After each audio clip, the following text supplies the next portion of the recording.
प्रिय मित्रों, भगवान के नाम से भी बढ़कर भगवान का नाम है। भगवान के नाम की जितनी भी महिमा बताई जाए कम है। आइए सुनते हैं एक अत्यंत रोचक कहानी। एक बहुत उच्च कोटि के भगवत भक्त नामनिष्ठ महात्मा थे। उनके समीप उनका एक शिष्य रहता था। एक समय की बात है कि वे महात्मा कहीं बाहर गए हुए थे। उसी समय उनके कुटिया पर एक व्यक्ति आया और उनसे पूछा, महात्मा जी कहाँ हैं? शिष्य ने कहा, स्वामी जी महाराज तो किसी विशेष कार्यवश बाहर चले गए हैं। आपको कोई काम हो तो कहिए। आगंतुक ने कहा, मेरा लड़का अत्यधिक बीमार है, उसे कैसे आरोग्य लाभ हो? महात्मा जी की अनुपस्थिति में आप ही कोई बात या उपाय बताने की कृपा करें। शिष्य ने उत्तर दिया, एक बहुत सरल उपाय है। राम नाम को 3 बार लिख लें और उसे धोकर पिला दें, बस इसी से आराम हो जाएगा। आगंतुक अपने घर चला गया। दूसरे दिन वह व्यक्ति बड़ी प्रसन्न मुद्रा से महात्मा जी की कुटिया पर आया। उस समय महात्मा जी वहां उपस्थित थे। उनके चरणों में साष्टांग प्रणाम करके उसने विनम्र शब्दों में हाथ जोड़कर निवेदन किया, स्वामी जी महाराज, आपके शिष्य तो सिद्ध पुरुष हैं। कल की बात है, मैं यहाँ आया था। उस समय आप कहीं बाहर पधारे हुए थे। केवल ये आपके शिष्य थे। आपकी अनुपस्थिति में इन्हीं से मैंने अपने प्रिय पुत्र की रोग निवृत्ति के लिए उपाय पूछा था। तब इन्होंने बतलाया कि 3 बार राम नाम लिखो और उसे धोकर पिला दो। मैंने घर जाकर ठीक उसी प्रकार किया और महान आश्चर्य एवं हर्ष की बात है कि इस प्रयोग को करते ही लड़का तुरंत उठ बैठा, मानो उसे कोई रोग था ही नहीं। यह सुनकर महात्मा अपने शिष्य पर बड़े रुष्ट हो गए और उसके हित के लिए क्रोध का नाटक करते हुए बोले, अरे मूर्ख, इस साधारण सी बीमारी के लिए तूने राम नाम का 3 बार प्रयोग करवाया। तू राम नाम की महिमा तनिक भी नहीं जानता। अरे एक बार ही उनका नाम उच्चारण करने से अनंत कोटि पापों का और भव रोगों का नाश हो जाता है और मनुष्य अनामय परम पद को प्राप्त हो जाता है। तू इस आश्रम में रहने योग्य ही नहीं है, अतः जहाँ तेरी इच्छा हो चला जा।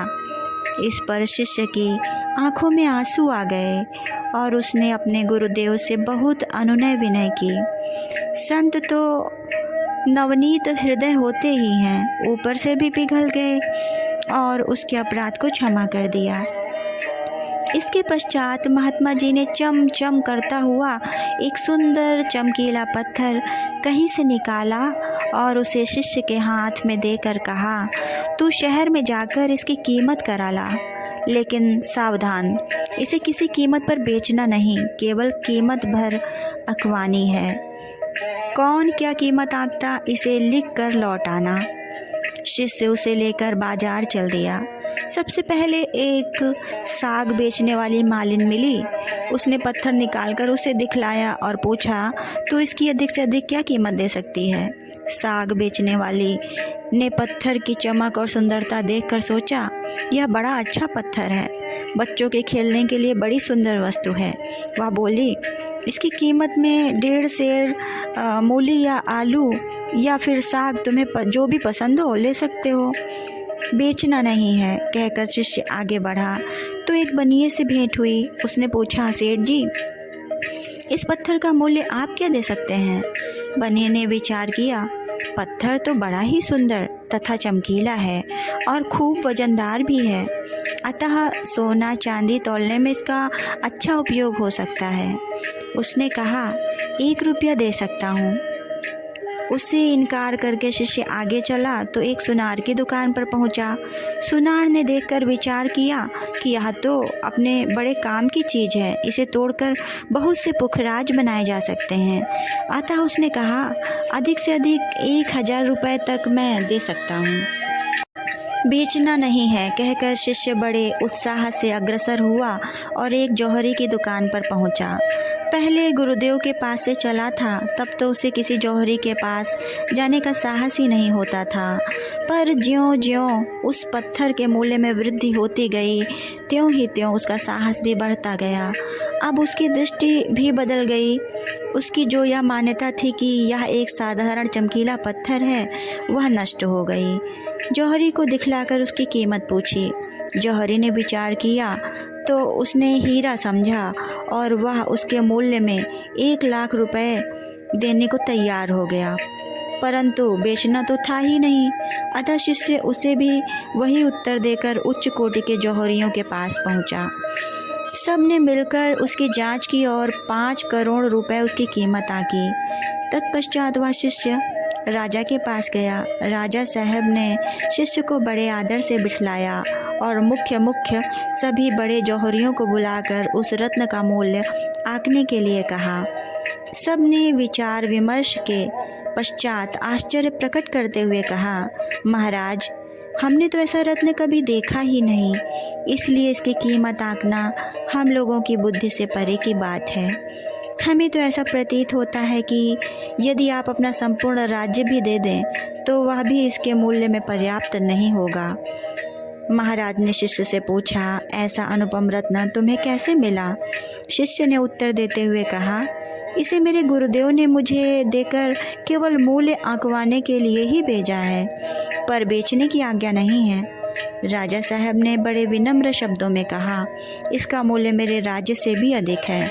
यदि तुम्हारे गुरुजी से बेचना चाहें तो इसके बदले में अपना सारा राज्य सहार से दे सकता हूँ। तुम पूज्य स्वामी जी से पूछ लेना। स्वामी जी उच्च कोटि के महात्मा हैं, इस बात को सभी जानते थे। अतः सबने बड़े आदर सत्कार के साथ उस शिष्य को वहाँ से विदा कर दिया। शिष्य ने महात्मा जी के पास लौटकर सारी कहानी उन्हें सुना दी और अंत में कहा, गुरुदेव, मेरी तुच्छ सम्मति तो यह है कि जब राजा साहब इसके मूल्यों में अपना सारा राज्य ही दे रहे हैं तब तो इसे बेच ही डालना चाहिए। महात्मा जी बोले, इसके मूल्य में राज्य भी कोई वस्तु नहीं, अभी तक इसके अनुरूप इसकी कीमत नहीं आंकी गई है। शिष्य ने आश्चर्य प्रकट करते हुए कहा, राज्य से बढ़कर और कीमत हो ही क्या सकती है? महात्मा जी ने कहा, यहाँ कोई लोहे की बनी वस्तु मिल सकेगी क्या? शिष्य ने उत्तर दिया, जी हाँ, आश्रम में कुछ यात्री आए हुए हैं, उनके पास तवा, चिमटा, संडसी आदि लोहे के पर्याप्त बर्तन हैं। आज्ञा हो तो उनमें से कुछ ले आऊं? महात्मा जी ने कहा, हाँ, जाओ ले आओ। शिष्य कई लौह निर्मित वस्तुएं ले आया। महात्मा जी ने ज्यों ही उनसे इस पत्थर का स्पर्श कराया त्यों ही वे सारे लौह पात्र देखते ही देखते शुद्ध सोने के बन गए। यह देखकर शिष्य को बड़ा आश्चर्य हुआ। उसने चकित होकर पूछा, यह तो बड़ी विलक्षण वस्तु है, यह क्या है गुरुदेव? महात्मा जी ने उत्तर दिया, यह वह स्पर्श मणि पारस पत्थर है जिसके स्पर्श मात्र से लोहा सोना बन जाया करता है। भला अब तू ही बता, इसकी कीमत कितनी होनी चाहिए? शिष्य बोला, संसार में अधिक से अधिक कीमत सोने की ठहराई जाती है और वह कीमत इससे उत्पन्न होती है, फिर इसका मूल्य कैसे आंका जाए? महात्मा जी, भगवान नाम का मूल्य तो इससे भी बढ़कर है, क्योंकि यह पारस तो जड़ पदार्थ है, इससे केवल जड़ पदार्थों की ही प्राप्ति हो सकती है, सच्चिदानंद परमात्मा की नहीं। अतः किसी भी सांसारिक पदार्थ के साथ भगवान के नाम की तुलना करना सर्वथा अनुचित है। इसकी तुलना करने वाला पारस को शेर, 1.5 शेर मूली आलू के शाक में बेचने की मूर्खता करने वाले से कम मूर्ख नहीं। जिस प्रकार पारस को न पहचानने वाला व्यक्ति उससे तुच्छ पदार्थ लेकर सदा कंकाल बना रहता है, उसी प्रकार राम नाम के महत्व को न जानने वाला भी प्रेम और भक्ति की दृष्टि से सदैव दरिद्र ही रहता है। तो भगवान नाम के प्रभाव और तत्व रहस्य को नहीं जानता, इसीलिए एक साधारण से रोग के लिए तूने राम नाम का 3 बार प्रयोग करवाया। जिस नाम के प्रभाव से भयंकर भवरोग मिट जाता है, उसे मामूली रोग नाश के लिए उपयोग में लाना सर्वथा अज्ञानता है। तेरी इस अज्ञता को मिटाने के लिए ही तुझे पारस देकर भेजा था। यह सुनकर शिष्य भगवान नाम का प्रभाव समझ गया और अपनी भूल के लिए बार बार क्षमा याचना करने लगा। इस कहानी से हम लोगों को यह शिक्षा मिलती है कि पारस के प्रभाव से अनभिज्ञ व्यक्ति को यदि पारस मिल जाए तो वह उससे अज्ञानतावश 2 ही 4 रुपए में बेच सकता है। यदि वे महात्मा शिष्य को ठीक मूल्य पर पारस बेचने को कह देते तो वह अधिक से अधिक 5-7 सेर आलू या 1-2 रुपए में अवश्य बेच आता और इसे ही वह अधिक मूल्य समझता। इसी प्रकार जो मनुष्य भगवान नाम के प्रभाव को नहीं जानते वे उसे स्त्री पुरुष पुत्र धन आदि के बदले में बेच डालते हैं।